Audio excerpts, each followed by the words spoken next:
ठीक। हाँ बेटा, पहली क्लास में आपने इसमें मैंने देखा था L6 में और L7 में। अब आप लोगों का अगला जो टॉपिक है वो BCC की संकुलन क्षमता। BCC का मतलब होता है body centred cubic unit cell, अर्थात काय केंद्रित एकक कोशिका। अब काय केंद्रित में अपन जानते हैं बेटा संरचना के बारे में। काय केंद्रित एकक कोशिका की संकुलन क्षमता अपन ज्ञात करें तो सबसे पहले तो आप लोगों को उसका चित्र बनाना पड़ेगा। अपन जानते हैं कि इस प्रकार की संरचना होती है काय केंद्रित एकक कोशिका की। ये देखो, एक अवयवीकरण ये लेते हैं अपन, एक ये वाला अवयवीकरण और एक ये वाला। अब यहाँ पे सेंटर में अपन ने एक अवयवीकरण को रख दिया, ये वाला। यहाँ से यहाँ तक तो ये त्रिभुज बन गया बेटा एक, और ए इसको है ए, ये बी, यहाँ पर ये सी, और ये आप लोगों का डी बना लें।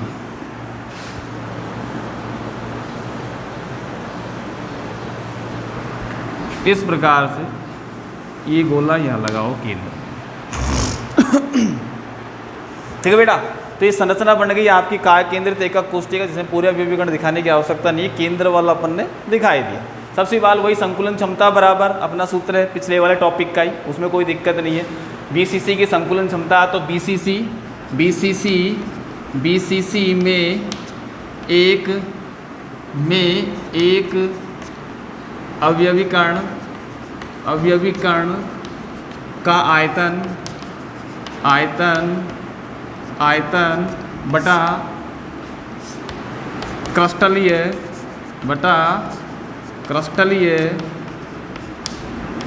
जालक का कुल आयतन।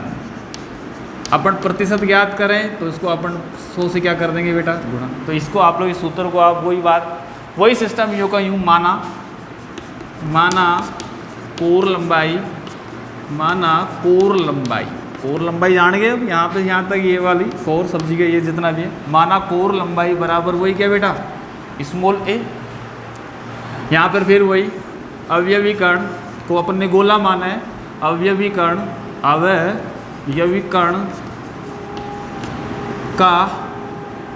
की त्रिज्या बराबर आपने क्या करोगे बेटा, स्मॉल r। ठीक है बेटा, फिर यहाँ पर गोले का आयतन, अवयवीकरण को क्या मान रहे हैं अपन, गोला मान रहे, इसलिए गोले का आयतन अवयवीकरण गोला क्या है, अवयव गोले का आयतन बराबर वही आपका 4/3 पाई r³। ठीक है बेटा। अपन अब सबसे पहली बात है वही सिस्टम है कि BCC के अंदर आप लोग अवयवीकरणों की गणना करनी है। तो अब यहाँ पर BCC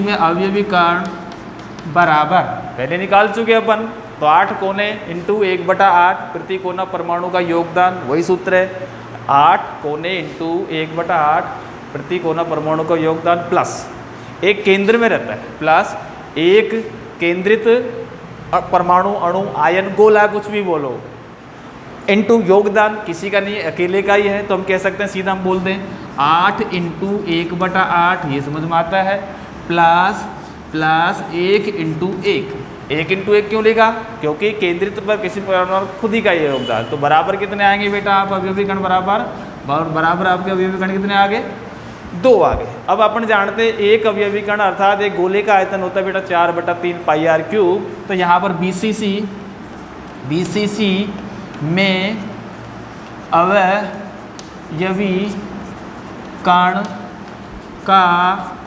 आयतन बराबर 2 इंटू 4/3 पाई r³। ठीक है बेटा, सही है, 2 इंटू 4/3 पाई r³ बराबर क्या आया, 8/3 पाई r³। तो बराबर कितना आएगा बेटा अपना, 8/3 पाई r³ समीकरण नंबर 1 आ गई। कोई दिक्कत है क्या, नहीं। तो BCC की संकुलन क्षमता सूत्र अपना लास्ट में इसको अपने अप्लाई करना है।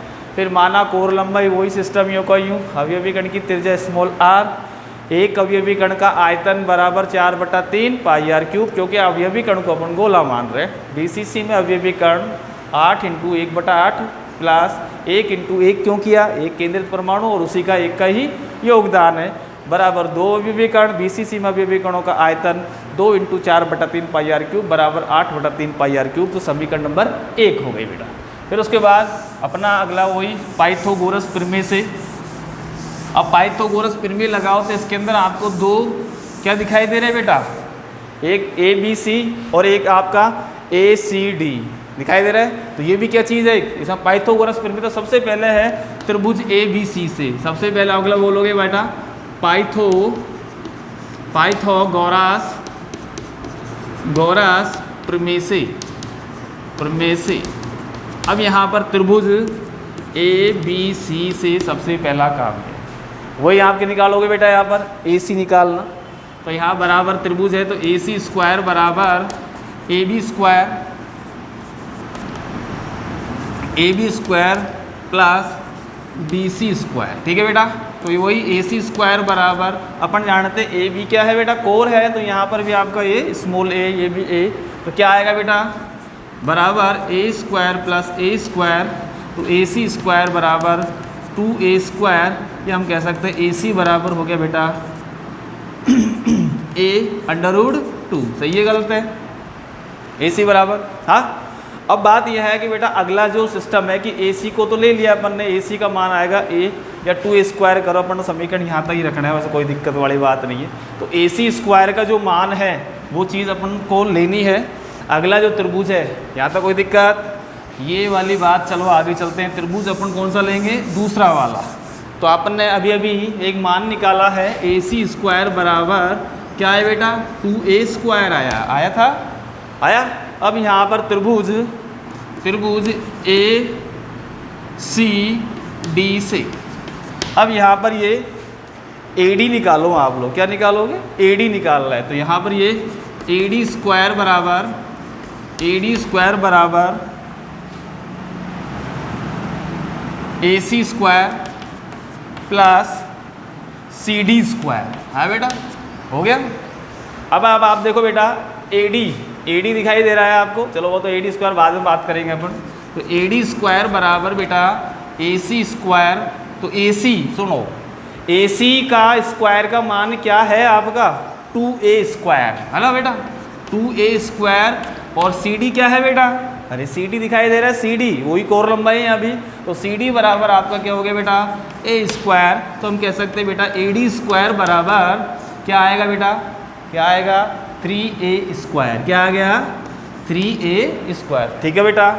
अब वही बात है ए डी बराबर क्या हुआ अपना, ए डी बराबर क्या हुआ ए डी बराबर a√3 हो गया। अब आप बात आ जाओ ए डी की बात करो, एक अवयवी कण, केंद्र का अवयवी कण और ये वाला। तो कंडीशन ए डी की देखते हैं, यहाँ आ जाओ, एक अवयवी कण, दूसरा अवयवी कण, तीसरा अवयवी कण। तो यहाँ से यहाँ तक है, ये तो आपका ए और ये आपका डी। सही है।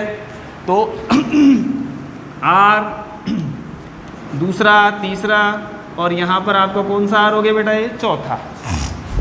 तो मोटी सी बात है कि ए डी बराबर क्या है बेटा, ए डी बराबर है आपका 4r। सही है। अब ए डी बराबर 4r है तो उस कंडीशन के अंदर अपन मान रखेंगे, यहाँ तक कोई दिक्कत। आप लोग वापस देखो ए सी स्क्वायर बराबर 2a स्क्वायर आया था। अब यहाँ पर ए डी त्रिभुज वाले से अपन 2a square plus a square, A d square बराबर 3a स्क्वायर और ए डी बराबर a√3 और ए डी बराबर क्या है बेटा 4r। तो यहाँ आ जाओ वापस। अब वापस ये बात बिल्कुल समझ में आई होगी आप लोगों को, इसको उतारो जो भी है। तो आपका सिस्टम बैठा बेटा 4r बराबर a√3 और a बराबर आपका आएगा बेटा 4r/√3। सही है। अब अपन जानते हैं बेटा अच्छी तरह से वही सिस्टम, एक घन का आयतन, यहाँ तक समझ में आ गया। यहाँ वही है, एक घन का आयतन, एक घन का आयतन बराबर भुजा क्यूब। क्या होता है बेटा भुजा क्यूब, और भुजा हमारी क्या है a क्यूब। सही है। अब यहाँ पर निकालो, यहाँ पर ये a क्यूब बराबर आपका आएगा बेटा a क्यूब बराबर आप वही सिस्टम 4r/3 अंडर रूट का क्यूब लगाओगे तो 16 चौका 4 दुआ 4 चौका 16, 16 चौका 64, 64 are cube upon 3 under root 3 आ गया मान। तो ये बेटा अभी जो समीकरण है समीकरण नंबर 2 बिल्कुल क्लियर मामला हो गया। तो एक तो वो रही और दूसरी ये रही। ये बात बिल्कुल सिस्टमेटिक ढंग से, कोई दिक्कत नहीं, सरल सी बातें हैं। और भला ही मैथ्स का बच्चा हो या बायो का, कोई प्रॉब्लम नहीं है, एकदम धीरे धीरे स्टेप आराम से इसको याद कर सकते हैं। अगला जो है अपन अब वही संकुलन क्षमता वाला सूत्र ज्ञात करेंगे। वो याद है ही हमको संकुलन क्षमता। तो अपन का 2 समीकरण 1 और 2। तो सबसे पहले BCC की BCC पहले पद में मैंने बोला शुरू में ही सूत्र लेगा BCC की प्रतिशत संकुलन क्षमता, प्रतिशत संकुलन क्षमता बराबर BCC में अवयवी कण का आयतन बटा उसका कुल आयतन लोगे। तो यहाँ पर 8/3 pi r cube 8/3 pi r cube बटा 64 are cube upon 3 under root 3 और इनटू क्या करोगे बेटा, इसको 100 से गुणा करोगे तो यहाँ पर ये प्रतिशत आएगी। आप काटना, इसको पीटना, जो भी है अपने सिस्टम में अपन काटते हैं इसको गणित के हिसाब से। तो मैं तो सीधा लिख रहा हूँ इसके अंदर, अपन को यहाँ पर कोई गणित वाला भाग गुणा नहीं करना, सीधा बोल लिया। तो BCC की संकुलन क्षमता यहाँ पर आंसर आएगा बेटा 68% अर्थात 68% आएगा इसका आंसर। अब बात है कि आपसे एक प्रश्न पूछे कि BCC में अवयवी कणों के द्वारा कितना प्रतिशत भाग घेरा गया है, वो है बेटा 68%। कितना? और रिक्तिकाओं के द्वारा घेरा गया जो भाग होगा कितना हो गया, 100 में से हटाओगे तो इसको 32%। तो बट क्लियर बात, BCC की संकुलन क्षमता बराबर 68%। और यूँ पूछे कि भाई BCC में अवयवी कणों के द्वारा कितना प्रतिशत आयतन घेरा गया है, तो 68%। और रिक्तिकाओं के द्वारा कितना घेरा गया है, वो है बेटा 32%। तो ये है आप लोगों की BCC की संकुलन क्षमता। इम्पोर्टेंट बढ़ती है, याद रखना। आपसे इतना बड़ा डेरिवेट नहीं करवाएगा बोर्ड में, अभी तक BCC के बारे में पूछा नहीं गया है। सीधा पूछता है तो अभी तक 2 बार आया, 3 बार जो भी आया सवाल आया वो SCC का आया है, साधारण एकक कोष्टिका की संकुलन क्षमता किस प्रकार से ज्ञात करते हैं, तो वही आता है 2 नंबर में। 1 नंबर में वो सवाल आया है अब तक। इनके बारे में ऐसा पूछ सकता है कि कितना % होते हैं, इनको बारे में बिल्कुल सरल सा काम है। तो अगला जो टॉपिक होगा आपका SCC, साधारण एकक कोष्टिका की संकुलन क्षमता।